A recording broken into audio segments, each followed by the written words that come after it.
First of all, how was the reception of Howl last night?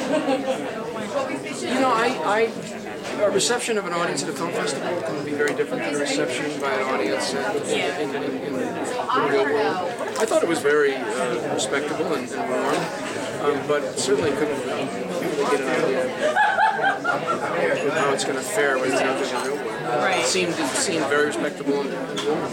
I think it's a very brave film, so I don't think it's a film that, you know, I think you stuck it in a theater in the Midwest, a few people would probably leave, but that's a good film. There's a particular audience that... Oh, very much so. Okay. I mean, one would hope everybody would see it, but I think you have to be somewhat literate, and you have to enjoy, I think it definitely falls in the confines of art film. Yeah. It's a very, very beautiful artistic film. And those films don't get seen. Yeah, unfortunately. Yeah. But how familiar were you with Mark Shearer's work?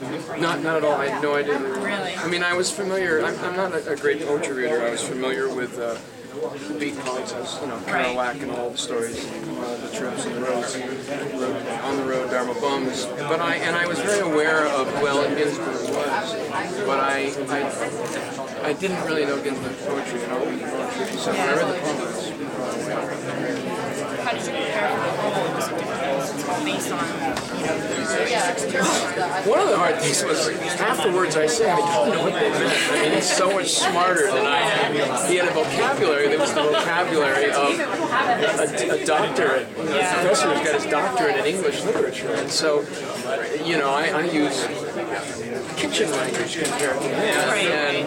And so one of the most difficult things was really trying to make it seem natural, make it seem as though it were my vocabulary. It's hard to play somebody smart. I would expect that would be challenging just because. But I knew what the purpose of those roles are to sort of represent a greater number of people's opinion.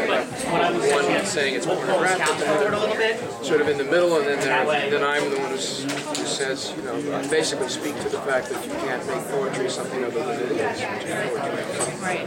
It was a lovely moment. I thought that one line alone made me cry. I was just going to ask you about what appealed to you most about. Well, these two guys, the fact that when I heard that Gus Van Sant was producing Door, I was an incredible fan.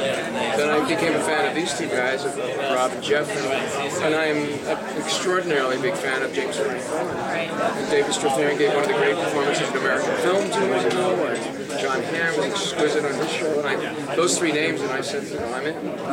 What was the dynamic like? Well, you have to understand, I flew into L.A. I was doing a film in L.A. I flew in one night. I got up at 3 in the morning, my time. I had like 2 hours sleep. I went and sat on the stand at 8 in the morning, and at 11 o'clock a.m. I was in the car on my way back home. So there was no experience. I don't remember doing it. It was a dream. It took place. I just hope that I did okay. Did you learn anything about yourself from the role? Was it more of like... Yeah, I learned that I could learn big words for a long period of time. I could actually memorize some big words. It was a big experience. How is Rob Epstein different from other directors? Well, one thing I loved about them is that they were very, very respectful. They knew they had actors who'd been doing this a long time, and usually the director comes over and tells you a lot of stuff about that you don't need. Right. What I loved about them is they sat you down and you started to work. If they needed to adjust you, they did. But I was very appreciative, and I told this to Rob last time, that those guys just let me come in and do the work. If they felt that something was, needed adjustment, they would. But they basically assumed the actors knew what they were doing, and they didn't need to be directed until. A lot of freedom. Yeah, a lot of directors think they have to direct, but they don't. They really just have to. The best ones really just show up and let the actors make a comfortable space for the actors and let the actors do what they do. That works out really well.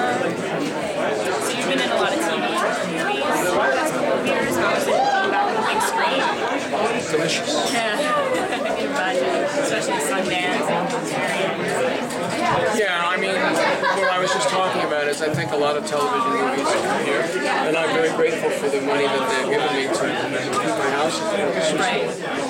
But I think sometimes because they have an audience that they're trying to appeal to the lowest common denominator and get a film that's liked by so many people, there are elements that have to be in it that are kind of applying for form. Whereas this film is just they make the film and put it out and somebody likes it. Yeah, they're not worried about the audience so much as making art. Right? That's what it's all about in Sundance, right? You know, Yeah. that's what they want to focus on. Yep.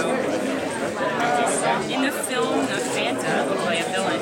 It's so much fun. It's so much fun. Was that one of your favorite kind of roles to play, or do you like to play diversity? Oh no, I mean, I can tell you right now, I mean, the diversity is what I love, but playing villains is so much fun. I did it at the Devil's Own with Brad and Harrison. I did,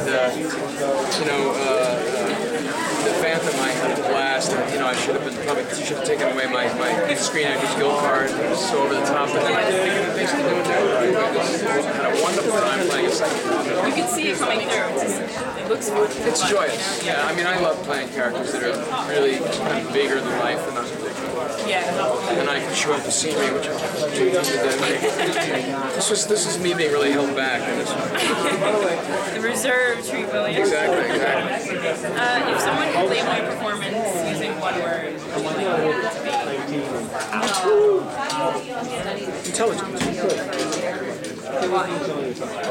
Because I think that was the greatest hurdle. I really do think I was playing somebody much brighter than myself and much more versed in the English language with a great knowledge of literature, knowledge that I don't have. So I believe that if that guy understood literature, then I've done my job. So yes, intelligence was extremely important. Was there any other experience that you want to share?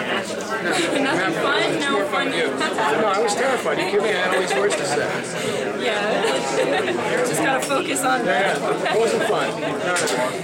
It sounds like a difficult, anytime you're representing someone like My little prayer, oh God, please don't let me go.